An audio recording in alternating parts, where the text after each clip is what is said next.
नमस्ते। हमेशा खुश रहो बिटिया। आयुर्वेद फैकल्टी डॉक्टर सुशील कुमार शर्मा, अष्टांग हृदय। बस्ती विधि, बस्ती विधि के बारे में बनाने, बस्ती विधि का सेकंड पार्ट, वो फर्स्ट पार्ट था, ये सेकंड पार्ट बनाने जा रहा हूँ बस्ती विधि का। तो बस्ती के बारे में इसमें वर्णन किया गया है, कुछ वर्णन पहले कर दिया, कुछ अब करने जा रहा हूँ। तो इसमें लिखा है कि निरूह बस्ती की मात्रा क्या होनी चाहिए, उसकी मात्रा के बारे में बताया। निरूह बस्ती की मात्रा क्या होनी चाहिए, तो निरूह मात्रा प्रथमे प्रकुंचो वत्सरे परम प्रकुंच वृद्धि प्रत्यब्धम यावत षट प्रसव वास्तता है। मतलब इन्होंने कहा है कि प्रथम वर्ष के निरूह की मात्रा एक प्रकुंच यानी एक प्रमाण, एक पल के समान होनी चाहिए। इसके आगे प्रत्येक वर्ष के लिए एक प्रपुंज की मात्रा बढ़ा देनी चाहिए। बढ़ाते हुए जब तक वह मात्रा 6% नहीं हो जाए तब तक उसको प्रतिवर्ष बढ़ानी चाहिए। प्रशतम वर्धियेद ऊर्ध्वम द्वादश षष्ठा अठसंतु आ सप्त तेरितम मानम दशे प्रस्तापरम। और उसको 18 वर्ष की आयु के लिए 12% कर दे में। 70 वर्ष की आयु तक ये प्रमाण है। 70 वर्ष के आगे 10% ही प्रमाण है, इससे अधिक नहीं बढ़ावें, इससे अधिक इसकी मात्रा नहीं रखें। मतलब इसकी मात्रा के बारे में जो वर्णन किया गया है कि प्रथम वर्ष में निरूह की मात्रा एक प्रकुंच हो, इसके बाद में प्रत्येक वर्ष के लिए प्रकुंच मात्रा बढ़ाते रहे। इस प्रकार से इसकी मात्रा बताया गया है। अब अनुवासन बस्ती की मात्रा क्या है, यथा यथम निरूह से पादो मात्रा अनुवासने। मतलब जिस निरूह की अनुसार प्रतिवर्ष निरूह की मात्रा 1/4 अर्थात कर्ष परिणाम है। अर्थात एक पल के स्थान पर एक कर्ष, 2 पल के स्थान पर 2 कर्ष, इस प्रकार से इसकी मात्रा बताई गई है। अब अनुवासन की विधि क्या है, अनुवासन बस्ती किस प्रकार देनी चाहिए, उस विधि के बारे में सही विस्तार बहुत अच्छा वर्णन किया है शास्त्रों में। तो उस विधि के बारे में सुने, इस विधि को याद करना है सबको। आस्थाप्य स्नेहितम स्विन्नम शुद्धम लब्ध बलम पुनः। मतलब आस्थाप्यम मतलब जिन व्यक्तियों को आस्थापन बस्ती की, जो व्यक्ति आस्थापन बस्ती के देने के योग्य है, जो पहले बता दिए गए हैं, उन व्यक्तियों को आस्थापन दें। उन योग्य व्यक्तियों में क्या करें, सबसे पहले उनको स्नेहितम, सबसे पहले उनको स्नेहन करें। स्विन्नम उनको स्वेदन करें। शुद्धम, फिर उसके बाद शुद्ध का मतलब वमन विरेचन से उनको शुद्ध करें।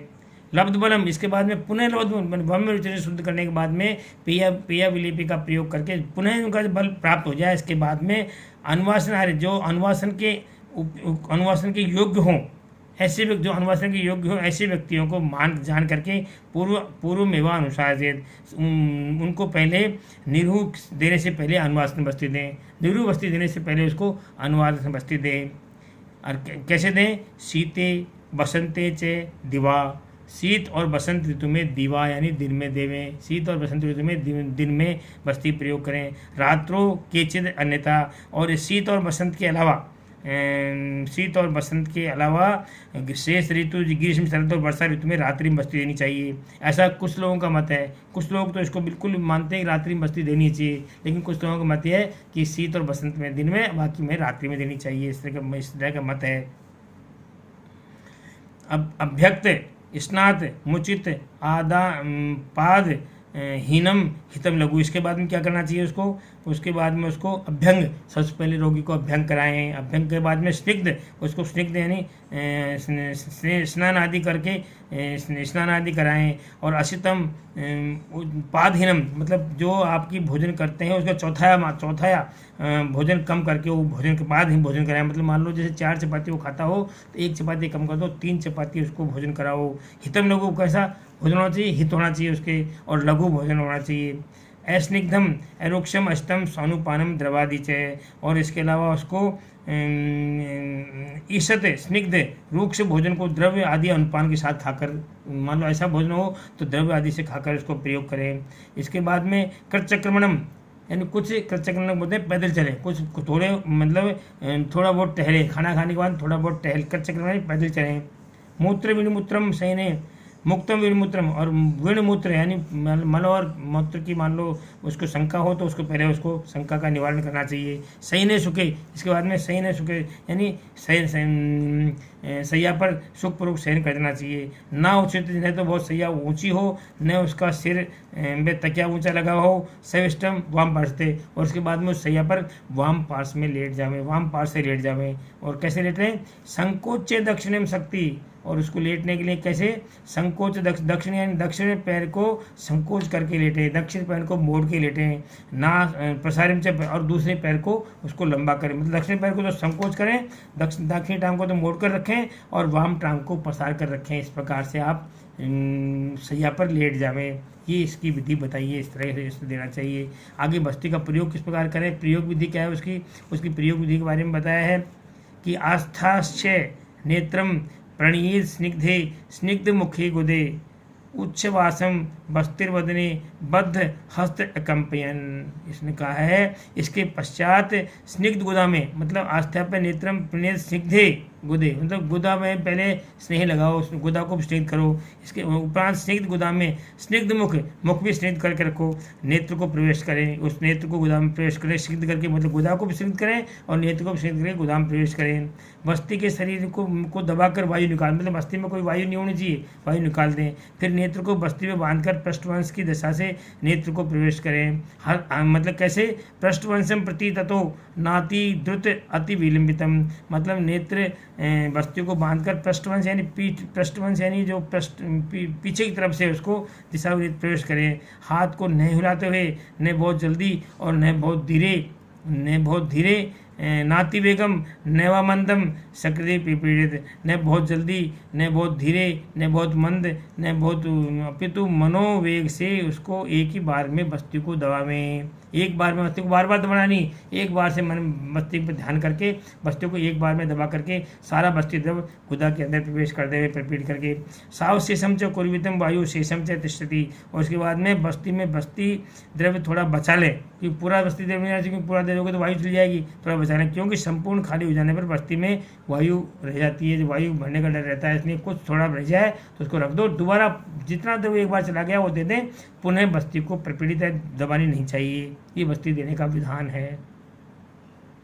बस्ती देने के बाद कर्तव्य और स्नेह निवृत्ति। बस्ती देने के बाद क्या कर्तव्य है उसके बारे में बताया गया है कि दत्ते उत्तान देह से पाणी नाम ताड़िए दिशो, मतलब यदि बस्ती देने के उपरांत रोगी को चित्त लिटाकर, उत्तान देह चित्त लिटाकर उसके नितंबों पर हाथों से, उसके नितंब जो है नितंबों पर हाथों से थपथपाना चाहिए।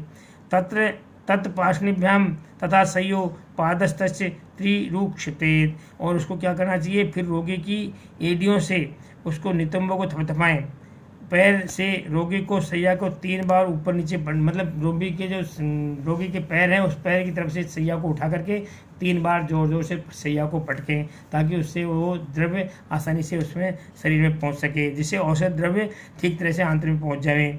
इसके बाद क्या करें, ततः प्रसारित अंग से सोपाधन से पाठने के, इसके बाद में फिर शरीर को फैलाकर एडियों पर तकिया लगा दे में, क्या ततः प्रसारित अंगों को प्रसार करके सो उपाधान से पाठने यानी एडियों पर उपाधान तकिया लगा दें, थोड़ी ऊंचा करते हैं उसको। अहन्या मुष्टि अंगानाम से स्नेह भोज्य मर्देत, और उसके बाद में पीड़ा होने तक मुट्ठियों से अंगों पर हल्की हल्की चोट करें, लगातार चोट करते रहें, इसमें चोट करें मर्दियत, और मर्दन करना चाहिए। वेदना में स्नेहो नहीं शीघ्र निवर्तते, और इसके बाद शरीर में स्नेह का अभ्यंग करके मर्दन करें। इस प्रकार करने से स्नेह शीघ्र वापस नहीं आता, मतलब शीघ्र वापस नहीं होता, थोड़ा रुकता है। शीघ्र वापस आ जाएगा तो निदान नहीं कर पाएगा, पूरा इलाज नहीं कर पाएगा, इसलिए शीघ्र वापस नहीं होता, थोड़ा रहना चाहिए। योज्यम शीघ्रम निवृत्ते अन्य स्नेह तिष्ठ कर, यदि स्नेह शीघ्र वापस आ जाए तो दूसरी बार स्नेह देना चाहिए, क्योंकि शरीर में न रुका हुआ स्नेह कार्य करने में असमर्थ होता है, क्योंकि शरीर में रुकेगा जब स्नेह कार्य करेगा। अगर मान लो स्नेह जल्दी निकल आता है तो पुनः बस्ती देने की व्यवस्था करनी चाहिए, ताकि बस्ती आराम से पुनः दी जा सके। स्नेह निवृत्ति के बाद क्या कर्तव्य करना चाहिए, दीप्ताग्नि त्वागत स्नेह सायहन्ने लघु भोजियेत, यानी अग्नि प्रदीप्त हो उस रोगी की और भूख लग गई हो तो सायंकाल उसको हल्का भोजन देवें। बस्ती देने के बाद की बात है, किसको देवें, भूख लगने पर और अग्नि प्रदीप्त हो उसकी, ऐसे व्यक्ति को सायंकाल लघु भोजन देवें। स्नेह निवृत्ति का समय क्या बताया इन्होंने कि स्नेह निवृत्ति का समय यह है, निवृत्ति काले परम स्नेहो यामस्ततः परम है, अहोरात्र मोक्षे पे परत फलवर्ती भी, मतलब क्या बताया कि स्नेह के लौटने का उत्तम समय 3 प्रहर है, 3 प्रहर से अधिक 3 प्रहर तक उसको प्रतीक्षा करें। इससे में इतने समय में वापस न आवे तो दिन रात अर्थात 24 घंटे तक उसकी प्रतीक्षा करें। 24 घंटे तक प्रतीक्षा कर सकते हैं, 3 में नहीं आए तो। इतने समय में वापस नहीं आए तो तीक्ष्ण क्या करना है, फलवर्ती भी तीक्ष्ण फलवर्तियों का प्रयोग करें।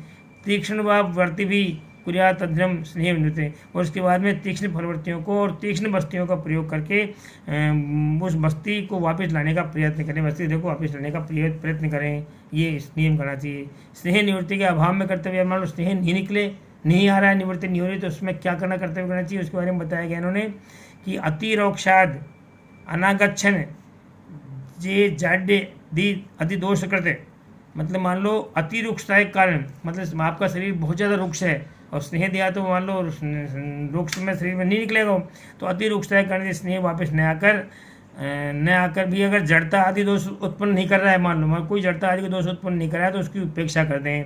उपेक्षितम तो उसकी उपेक्षा कर दें। मान लो कोई दोष जड़ता आदि को नहीं कर रहा है तो उसकी उपेक्षा कर दें। तो अभ्युपतित निशाप विभेद, तो उसके बाद में उपेक्षा करें और इसको बाहर निकालने का प्रयास न करें। और रात्रि बीत जाने पर प्रातः क्या करें, निशा में कि प्रातः नागर धान्याभ्यम, ताकि सौंठ और धनिया का गुनगुना पानी, कोष्णम केवलम वा, अथवा केवल गर्म पानी पीवे। ये इसका नियम बताया गया। मतलब रात्रि अगर मान लो नहीं आता है, मतलब स्नेह अगर मान लो आपको नहीं आता है, तो कोई निकालने का प्रयास नहीं करें, क्योंकि कई बार जड़ता आदि कोई कारण नहीं करता है तो नहीं निकालें उसको।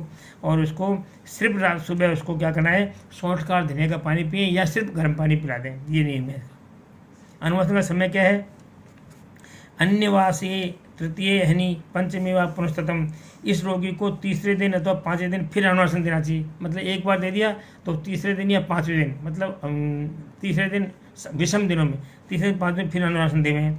यथावा स्नेह पक्ति शायद उत्तम लवणेन मारुतान, इसके अलावा इतने समय बाद अग्नि की अपेक्षा से अनुवासन देवें। कम से कम 3, जितने वायु की प्रधानता हो उसमें लगातार देखते रहें। और उसके अलावा आगे बताया उन्होंने, व्यायाम नित्यान दीप्ताग्नि रोक्षाक से प्रतिवाश्रम और उल्बण मारुतनाम। लेकिन जिन व्यक्तियों में मान लो वायु की प्रधानता हो, वायु उल्बणम, वायु की बहुत ज़्यादा प्रधानता हो, और जो व्यायाम नित्यान, जो नित्य व्यायाम करते हो, जो व्यक्ति नित्य व्यायाम करता है, दीप्ताग्नि से उसकी जठाग्नि बहुत ज़्यादा प्रदीप्त हो, ठीक है ना, रोक्षाक से, और शरीर रोक्ष हो, उन्हें प्रतिवाश्रम, उन्हें प्रतिदिन अनुवाश्रम बस्ती दी जा सकती है। इन व्यक्तियों के अलावा और व्यक्ति को 2 तो तीसरे और 5वें दिन अनुवाश्रम बस्ती दें। लेकिन अगर मान लो व्यक्ति बहुत ज़्यादा वात प्रधान रोग है, उसको नित्य व्यायाम करता है और अग्नि प्रदीप्त है, उसकी रोग शरीर है, तो रोज उसको अनुवाश्रम दी जा सकती है।